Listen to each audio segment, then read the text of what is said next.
Anggota kepolisian dari Polda Sumsel yang di-backup oleh Polres Lahat mendatangi gudang penyimpanan beras milik Bulog Subdivri Lahat yang berada di Jalan R.I. Martadinata, Desa Manggul. Tiba di lokasi, polisi kemudian melakukan penggeledahan terhadap 2 gudang penyimpanan beras dan menemukan sebanyak 39 ton diduga beras oplosan yang tidak layak dikonsumsi oleh masyarakat.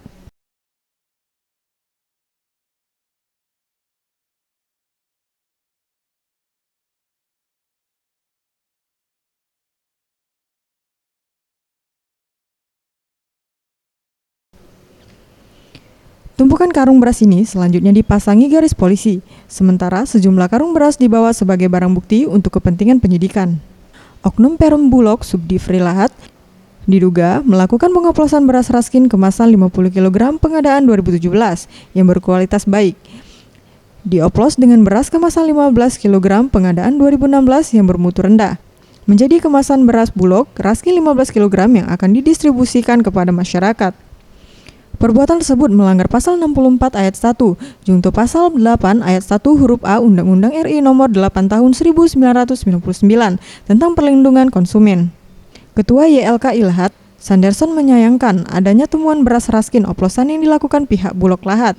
Ia meminta pihak kepolisian mengusut tuntas kasus tersebut.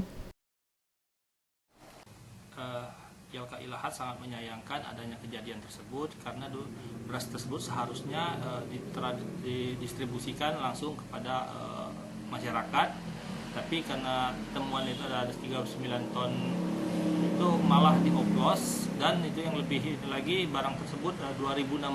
Jadi masyarakat yang membutuhkan dan kesulitan untuk mendapatkan barang tersebut, mungkin selama ini tersendat-sendat dan dioplos. Itu kita harapkan dari penegak hukum harusnya langsung melakukan tindak pidana di Undang-Undang Nomor 8 Tahun 1999. Jadi kita harapkan segera ditindaklanjuti oleh pihak Polda, mungkin yang selama ini jadi temuan dan meresahkan masyarakat. Sehingga konsumen tidak lagi menjadi korban sindikat pangan ini. Hingga saat ini, polisi masih melakukan penyidikan terkait kasus ini. Tim Liputan Sriwijaya TV.